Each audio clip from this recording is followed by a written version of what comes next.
जैसा कि आपको पता है, हमारी पृथ्वी ने कई ऋतु और पीढ़ी देखी है। आज हम उस पृथ्वी की बात करेंगे जिसमें हमारी पीढ़ी रह चुकी है और वो पृथ्वी जिसमें हम रह रहे हैं। अरे ये क्या हो रहा है? सन 1825 और 2025 की पृथ्वी लड़ क्यों रही है? प्रणाम, मैं हूँ पृथ्वी 1825 की और जैसा कि आप सभी जानते हैं, मैं 2025 की पृथ्वी से कई गुना बेहतर हूँ।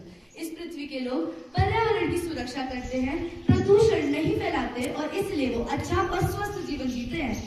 Hello everyone, I am the modern feminism supporting Earth of 2025 and surely I am way far better than the boring, dramatic and uncivilized Earth of 1825. विकास और बदलाव जरूरी है, पर इसका मतलब ये तो नहीं कि हम धरती का संतुलन ही बिगाड़ते रहे और धरती को प्रदूषित करते रहे। पर तुम ये कहाँ समझोगे? कहते हैं ना, ओल्ड इज गोल्ड। हाँ, तुम सही हो। हम स्वस्थ और अच्छा जीवन जीते हैं। We have technology and everything is accessible on a one tap on a phone or a call to our assistant devices. क्या फायदा इंटरनेट बुकिंग और टेक्नोलॉजी का जब तुम्हारे लोग ही स्वस्थ नहीं है? Who said that people are not happy? They are comfortable and live a luxurious life as they have technology even in the smallest needs. Exactly, and guys, we are Gen Z, right? And surely I'm way far better than you. Cut the trees, cut the trees.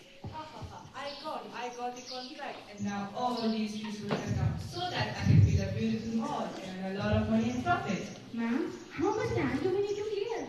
It's 400-acre areas of land, you have to cut all the trees. Ma'am, don't you think it is a lot of land? How dare you to tell me what to do and what not to? But it will destroy the environment and exploit the nature. I am your boss, follow my instructions. Right, ma'am? क्या कर लिया इतने पेड़ काट कर? धरती का संतुलन ही तो बिगड़ेगा, धरती प्रदूषित ही होगी बस। What if we have cut the trees? It is for the betterment of the people.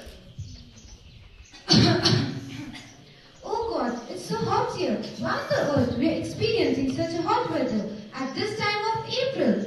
If all this is because of the global warming. Yes, you are right. This pollution and global warming has created havoc in their lives. My lungs can't hold this much of carbon dioxide. पता है इतनी गर्मी क्यों बढ़ रही है? क्योंकि लोग अपनी सुख सुविधाओं के चक्कर में प्रकृति के साथ खिलवाड़ कर रहे हैं, जिसका परिणाम है बढ़ती हुई गर्मी। बढ़ते प्रदूषण और ग्लोबल वार्मिंग के चलते इन लोगों के 60% फेफड़े तो खराब हो चुके हैं। इसका कारण क्या है? ऐसा भी आविष्कार किस काम का जब पृथ्वी के पर्यावरण का चक्र ही खराब हो रहा है ना माही? हाँ दीदी, बच्चों का वो गलियों में घूमना, सुबह सुबह चिड़ियों का चहचहाना, दादी नानी की वो कहानियाँ, कितना सब कुछ इस संसार से विलुप्त हो गया है।